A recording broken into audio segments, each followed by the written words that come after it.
At the edge of Europe, a small nation gazed outward towards the endless sea. Not inward, like the empires before. It became the first nation from Europe to chase the Indian horizon. King Manuel stood still, eyes fixed not on land but on sea. Others had sailed, but none had crossed the final unknown. Bartolomeu Dias had turned back at the Cape. Now, another would go beyond, to follow the wind past all the maps to find a sea road to India. And so, in Lisbon, a parchment passed from king to Captain Vasco da Gama, and history turned its gaze eastward. On July 8, 1497, from the port of Lisbon, a vessel named São Gabriel set sail to chase what no sail had yet dared. Weeks passed, only water with no sign of shore. The sea wore down both the wood and the will. Some even hoped to turn back. But one man didn't. As doubt crept across the deck, he stood still, eyes forward, hands firm, committed to the course. Vasco da Gama and his fleet sailed over 20,000 kilometers, down the Atlantic, around the Cape of Good Hope, reached Calicut on the southwest coast of India on May 20th, 1498. Calicut, the legendary city of spices known today as Calicut, where Vasco da Gama first came, a global trading hub where black pepper, cardamom, cinnamon, and ginger built empires. Here spices meant power, and foreign merchants were received with ceremony. Vasco da Gama prepares to meet the Zamorin, the city's powerful ruler.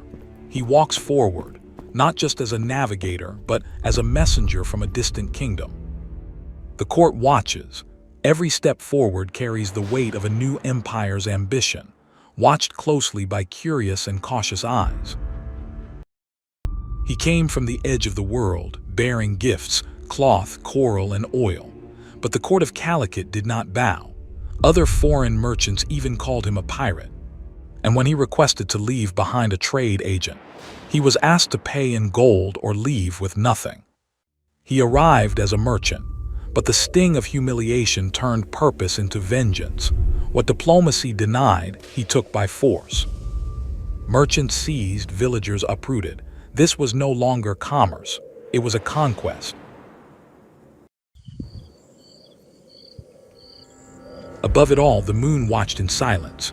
Below, rooftops crackled under fire. A city once thriving was now smothered in ash. Calicut had met not a merchant, but a ruthless enforcer of Portuguese empire.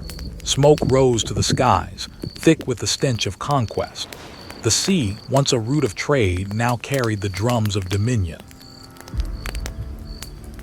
During his second voyage to India in 1502, off the Malabar coast, Vasco da Gama intercepted a pilgrim ship, the Miri, carrying over 300 civilians.